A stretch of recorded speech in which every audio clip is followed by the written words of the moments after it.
Live from KSAT 12, the Nightbeat starts right now. So I just hope that she's not suffering anymore, you know, and that she's safe with the baby and that they're up there. The family of 18-year-old Savannah Soto now has to plan 2 funerals, Savannah's and her unborn baby. Police believe they found Savannah, who was pregnant, dead in a car on the northwest side. In the last hour, we learned the medical examiner has confirmed the man who was also inside the car was Matthew Guerra, Savannah's boyfriend. Today, police revealed the couple had gunshot wounds. Now, Soto's family is planning to honor her tomorrow. They're hosting a vigil at Kenwood Park. It's a special location for the family. A tree is planted there in honor of Soto's 15-year-old brother, Ethan. The family hosted a vigil at the park there last year, right after he was killed. Unreal. You never think like, oh, you're gonna have to go through this, but sometimes life just hits you in the wrong ways, and this is where it takes you. Unfortunately, it's very sad. Eagles Flight Advocacy and Outreach is helping Soto's family. They're asking for grocery gift cards or non-perishables to be donated at Kim's Closets on Blanco Road. Now tonight, we're also hearing from the family of Soto's boyfriend, Matthew Guerra. His family getting the news yesterday from police that no parent ever wants to hear. Guerra's parents said he was excited about becoming a dad. Me and Matthew would have talks with the last 2-3 months. What kind of changes he wanted to make, what kind of dad he wanted to be, what kind of sports he wanted Fabian in. Just excited. Matthew's father, Gabriel, admitted his son did not always make the best decisions. Matthew had charges of unlawful carry, evading arrest, and a domestic assault charge from last Christmas. His father went on to say his son would not kill Savannah or the baby. Now, this is a story that we're learning more about every day, and police are still calling it perplexing at this time, and officers have not released many details. A suspect in their deaths has not been named.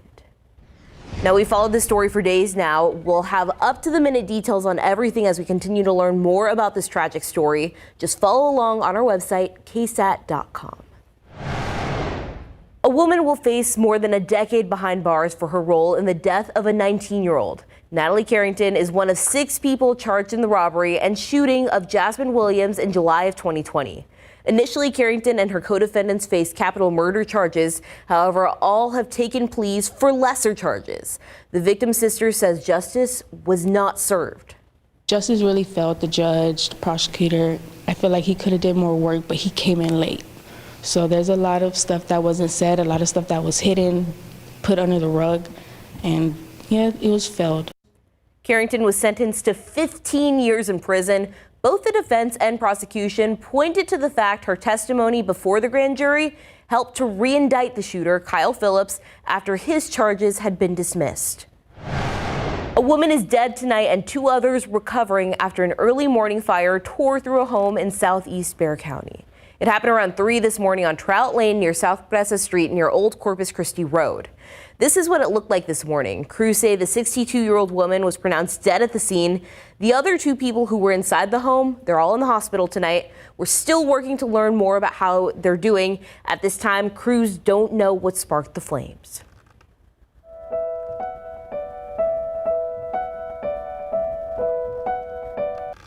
Top White House leaders were in Mexico City today. Their goal, work with Mexico's president on a solution to the crisis at the U.S. southern border. Secretary of State Antony Blinken and Homeland Security Secretary Alejandro Mayorkas pressed Mexico's president and his cabinet to do more on their part to curb the record surge of migrants at the border. Thousands of migrants have started to enter the U.S. every day, and thousands more are still waiting to cross. It's something cities along the border have long been overwhelmed with. Our city here in Eagle Pass, we've been getting slammed with 2,000 to 3,000 people a day, and it's just an unfair, unethical situation. What's going on here in Eagle Pass, we feel ignored by the federal government. Meanwhile, in Washington, lawmakers are on holiday break, but that's not stopping a group of senators who are back at the bargaining table trying to revive legislation that stalled out before Christmas that would boost border security. Tonight, the search continues for the person responsible for killing this man. He's 29-year-old Damian Franklin. Police say he was shot multiple times. This is video from that scene last Wednesday at Highway 151 near South Callahan Road on the city's west side. Police say Franklin was found on the side of the access road with several gunshot wounds to his back. So if you know anything that can help lead officers to a suspect, you're asked to call Crime Stoppers at the number on your screen, 210-224-STOP. An Eastside family is finding strength in their community after tragedy struck this holiday season. 2 weeks ago, 21-year-old Latrius Reeds was killed in a crash on the north side. As the night team's Avery Everett shows us, these last few weeks have been tough for his family, but San Antonio is stepping up to support them. Tons and tons of pictures. Scattered in old photographs. He's so silly. Are hundreds of stories. I have tons and tons of more. In every one, Latrius Reeds is smiling big. Hilarious, funny, always just on the go at clown. The Reed family is holding on to these memories and these moments days after Latrius was killed in a car crash. It's so instant and it was very tragic. Just 2 weeks ago, the crash happened here on the north side near Jones-Maltzberger off the eastbound lanes of 410. We're told by SAPD that Reed and his partner were exiting the highway when they lost control of their vehicle, hit that barrier and another vehicle before the car came to a stop. His family says they were doing Uber Eats to collect money for Christmas gifts for his daughter. He was a good spirit. He loved, and when he loved hard. Since his death, the Reed family says they're overwhelmed with the amount of support they've received. Tremendous, tremendous. A lot of support.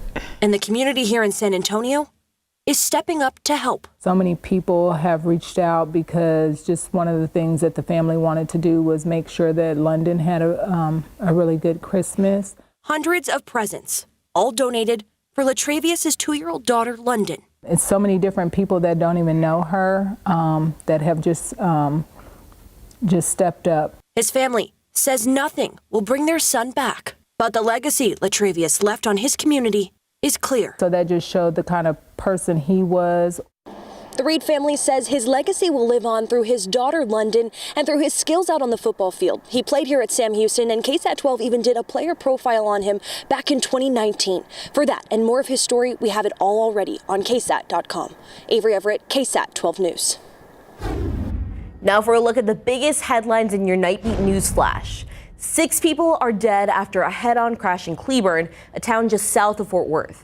State public safety officials say a pickup truck entered the opposite lane in a no-passing area when it collided with an oncoming minivan. 6 of the 7 people inside that van died. 2 of those victims were 9 and 10 years old. 2 teenage boys in the truck have critical injuries. DPS says 5 of those victims who died were from Georgia. They're now working with officials there to identify next of kin.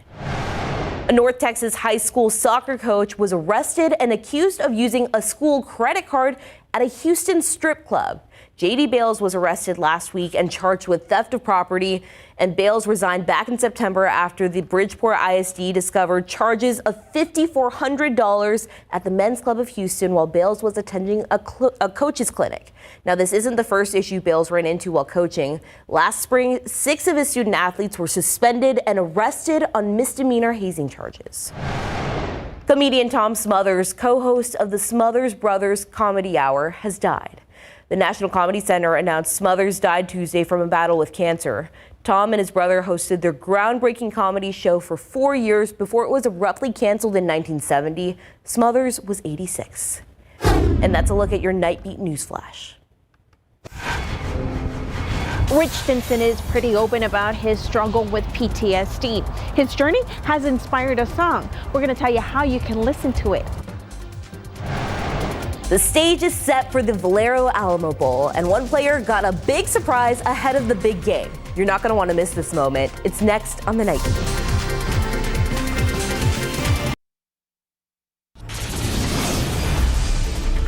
We want to take you to some late breaking news. Reports of a shooting happening just a short time ago, just west of downtown. It's happening on Leal Street near I-10 and Frio. Avery Everett is there at the scene now. Avery, what do you know so far? Well, Daniela, we know one male victim was taken to the hospital with life-threatening injuries. We know from SAPD that he is around 25 years old and that he had a gunshot wound under his armpit. I'm going to take a step to the side here so that you can get a clearer picture of what's going on behind me. We were told by SAPD that a large group of people were here off of Leal, and then a white vehicle that was small with 4 doors came up and started firing. We know that from SAPD there were 3 other shootings in the last 10 minutes, but we don't know of any connection at this time.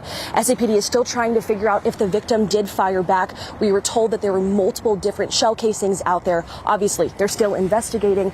Police officers just a few minutes ago were searching around with flashlights. We'll continue to stay out here, try to get more updates, and keep you updated on air and online at KSAT.com. Reporting live, I'm Avery Everett, KSAT 12 News. All right, thank you, Avery. A San Antonio area veteran struggling with PTSD inspires a song he hopes will resonate with others who are experiencing the same despair. Rich Stinson tells the night team's Patty Santos about how opening up about his struggles has formed partnerships he hopes will save lives. There's thoughts I can't turn off. There's things I can't undo. A 3-minute song says a lot about what's inside Rich Stinson's head. The veteran inspired and helped write the song, something he says was therapeutic. For me, it's been a way to express feelings through a different medium. After more than 2 decades of military service, deployments, and his civilian transition. Are you officially a songwriter now? Can we give you that title? I like to tell people that. Stinson is now open to talking about his mental health struggles, but it wasn't always that way. It's the journey, not the destination. And you know, I still have a lot of baggage that I carry that I'm trying to work on. In 2022, the nonprofit Creative Vets invited him to be a part of their program. The veteran group works with wounded veterans with PTSD and brain trauma. The songwriting program is 4 days here in Nashville. We fly veterans from anywhere in the country to Nashville. Dozens of veterans have been healing through creative arts. I'm always wondering if I'm living with that too, so that I have to live with that too. Last year, on the balcony of the St. Anthony Hotel, Stinson teamed up with musicians to tell his story and write the lyrics.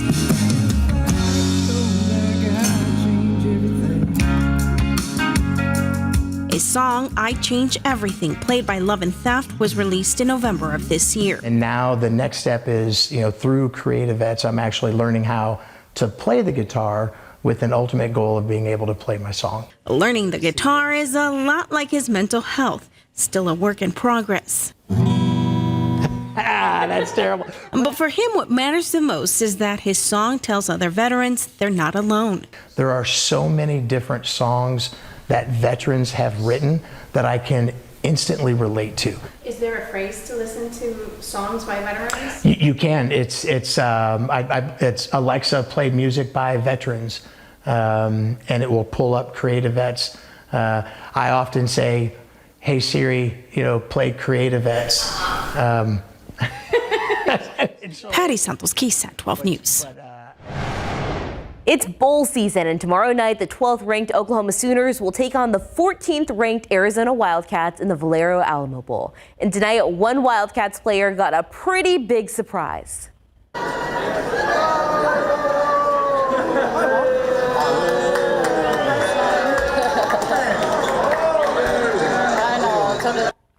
That was Wildcats offensive lineman Wendell Moy reuniting with his mom at the team hotel. She flew into San Antonio early this morning from California to surprise her son ahead of the big game. Wendell talked with us about how much it means to him to have his mom here. For her to be out here for this game means everything. She's been my rock, my support, and I just love her so much. The Wildcats and Sooners will take the field in the Alamo Dome tomorrow night. Kickoff is at 8:15. I love that. Yeah, it's pretty great.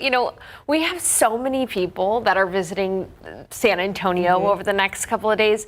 Oh my goodness. Let me tell you, they're going to have to figure out how to dress because it is cold in the mornings, pleasant in the afternoons, and then cold in the evenings again. So that's kind of the pattern that we're going to be experiencing the next few days. Okay, I saw a lot of red out there. I know I was downtown, a lot of OU fans out there. I haven't seen a lot of Wildcat fans, though. I know. Hey, I kind of got a soft spot in my heart for OU. Even as an Aggie, saying that kind of hurts my soul. But the reason I do is because they've got a wonderful meteorology program. Yes. Out at Oklahoma University. Well, take a look at this picture that was sent into our KSAT Connect app from our weather app. This is from a viewer, a beautiful picture here of the moon. And you might have seen this. The moon appeared larger in the sky and actually pretty orange close to after sunset. The reason for that is, it was closer to the horizon, so it was passing through more of the atmosphere, got that beautiful orange hue to it. A nice and clear night for us after what has been a pretty interesting day, a beautiful day. We got up to 68 degrees, which was warmer than the average, but our morning low was 38, which is colder than the average. Those huge swings in temperatures from the 30s into the 60s, 30-degree temperature swing is all because of dry air in place. Unfortunately, not only did we have beautiful weather, but we also had pretty high mountain cedar counts. So if you are visiting our city, or if you just end up living here and suffer from a mountain cedar allergy, I think mountain cedar is going to stay fairly high over the coming days because we had a front move through. It turned around our winds from the north, and that's where those mountain cedar trees are. And honestly, the next several days, we're not really going to see a big wind shift. Winds will continue to be from the north, and so mountain cedar will likely stay high. We still got a while to go. Mountain cedar season doesn't peak until the middle of January, so a long way to go. And the weather set up quiet across the state of Texas. A few showers and even perhaps some ice mix up in the panhandle of Texas, but generally it's quiet. We've got a big low pressure system working its way across parts of the Midwest. Now this has pulled behind it a cold front. A cold front actually moved through today. It was a pretty subtle front, but it has allowed for even drier air to be moving in. And as I mentioned earlier, dry air cools down and warms up very quickly. So this pattern of a cold morning, a comfortable afternoon, that's going to continue over the next several days. Tomorrow we're going to be at 36, topping off at 62. By Friday and Saturday morning, awfully close to freezing in San Antonio. Now up in the hill country, the higher elevations, I do think temperatures will briefly reach freezing Friday and Saturday morning. If you do live up in the hill country, I would not worry about your pipes. It's not going to be that cold, but if you have some potted plants that are a little bit more sensitive to colder temperatures, might consider bringing them in before Friday morning and Saturday morning, just briefly. Again, an early morning freeze for the hill country possible on those days. Here in San Antonio tomorrow, it's going to be 36 chilly degrees in the morning, 36 in New Braunfels, 35 in Hondo, 36 in Floresville, 33 in Bernie and in Bulverde, and 33 in Bandera. Look at the KSAT 12-hour forecast. A beautiful day after that cold start. Dress in layers tomorrow. 50 degrees at 10 around noon, 58, and then in the afternoon 62 for the high. So we were at 68 today. We're going to be at 62 tomorrow, so just a little bit colder because of that cool front that moved through. It'll be 60 in Helotes, 64 in Rio Medina, and 64 in Floresville. Hey, let's take a sneak peek at the New Year's Eve forecast. We'll get up to close to 70 degrees on the last day of 2023, but then a front is going to move through right at around midnight Sunday into Monday as we're ringing in the new year. That's going to make it pretty breezy, so please be careful about all those fireworks that you're setting off on New Year's Eve, because by Monday morning it's going to be very breezy with a high of 59. So starting off 2024 with cold temperatures in the 50s here in San Antonio. Yes, that's cold. And then as we take a look at next week, a small chance for rain, but that's about it. All right, it's going to be chilly tomorrow, but people are going to be heated up watching the game. Yeah, so the Valero Alamo Bowl kicks tomorrow. It's almost here today. The head coaches from Arizona and Oklahoma got to meet and talk with the media one last time. Plus, Texas State, well, that football program is all about that championship feeling coming up. It's the eve of the 2023 Valero Alamo Bowl between number 12 Oklahoma and number 14 Arizona. Earlier today, head coaches Jedd Fisch and Brent Venables met with the media at the Alamo Dome before facing off tomorrow night. And here's a close-up of the trophy the two are hoping to win. And I'm telling you what, it is beautiful. Fisch and his Arizona Wildcats are 3-point favorites to beat Venables and his Oklahoma Sooners. We know we got an incredible opponent ahead of us. Oklahoma has done an amazing job this year, amazing job in years past, and it is a true blue blood of college football. So the opportunity for us to play them, we don't take lightly. We're very grateful for that, and we know they got a heck of a team. So we're going to have to bring our very best tomorrow evening and we hope it's in front of a sold-out crowd. So if you haven't gotten your tickets yet, buy now. Our guys are excited to play. We got 70 scholarship players that are committed to finishing what they started, and really excited about what we've seen, and an opportunity for the 129th team in Oklahoma history to have a chance to go after an 11th win. What a blessing that is. Been done 27 times in Oklahoma's history, and tied with Alabama. So we got a great opportunity against a fantastic opponent, easily one of the best matchups in all the bowl season. So looking forward to tomorrow night. Yeah, the Valero Alamo Bowl will go down tomorrow night, 8:15 at the Alamo Dome.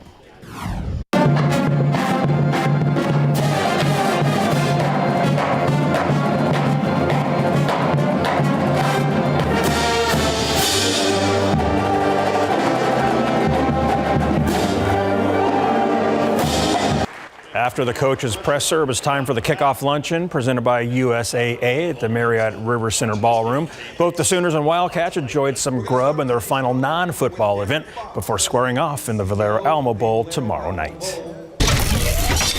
The Texas State Bobcats are your 2023 ServPro First Responder Bowl champs after beating Rice 45-21 yesterday. One of the cool moments happened in the third quarter when the Bobcats went to this play for offensive lineman Nash Jones, and the big man did not disappoint with a 3-yard touchdown to make it 31-21 Texas State. He's 6'5", 320 pounds, and he's grateful his number was called. The biggest thing was what led up to the play. It was all the guys, all the coaches making the right plays, all of our guys, willing our way to get to that point. It was just so happened to be me who scored the touchdown, and happy for that, of course. But I really want to give credit to all my linemen there, because they were the main ones to say, "Hey, run it, run the play." And so to see my guys there happy for me that I scored the touchdown was amazing. Bobcats senior linebacker Brian Holloway took home MVP honors after coming up with 2 pick sixes. He had a 36-yarder in the second quarter, and then this 48-yard return in the third. For him to come out there and have those interceptions and touchdowns like the way he did, and to go to end his college career like that, man, that you couldn't ask for a better ending for that person. I can't tell you how grateful I am, for my teammates and our coaches, and just giving me the opportunity to even be sitting here having this conversation with you right now. It's unbelievable. And per multiple reports, the Bobcats crushed it in the stands as well, drinking all the beer on the Texas State side of Gerald J. Ford Stadium by early in the second quarter. And then they emptied Rice's side in the third, so drinking all of the stadium's beer. And in the Texas Bowl, Oklahoma State was leading Texas A&M 31-13 at last check early in the third quarter. Aggies starting quarterback Jalen Henderson suffered a serious arm injury on the first offensive play of the game, ending his night. All right, good news for C.J. Stroud coming up after the break. Football coverage brought to you by Davis Law Firm. Houston Texans rookie quarterback C.J. Stroud returned to a limited practice today for the first time since suffering a concussion 2.5 weeks ago in their Week 14 loss at the New York Jets. Houston has lost 2 of their last 3 games and really needs Stroud back as soon as he's healthy to go. Today was certainly another step in the right direction as he approaches the end of concussion protocol. It's encouraging to have CJ back out at practice today. It's encouraging to see him. It just lifts everybody's spirits to see him back doing well and still progressing in the right direction. So, happy about that. Can you tell us more about his status and where he's at? Yeah, right now he's in stage 4 of the concussion protocol. Still has 1 more phase. And check it out. Former Texans wide receiver Andre Johnson is one of 15 modern-era players announced tonight as finalists for the Pro Football Hall of Fame class of 2024. I feel like he should get in the first time. He was awesome. Yeah, pretty good recognition there. Yeah. All right. Thanks, Larry. We'll be right back.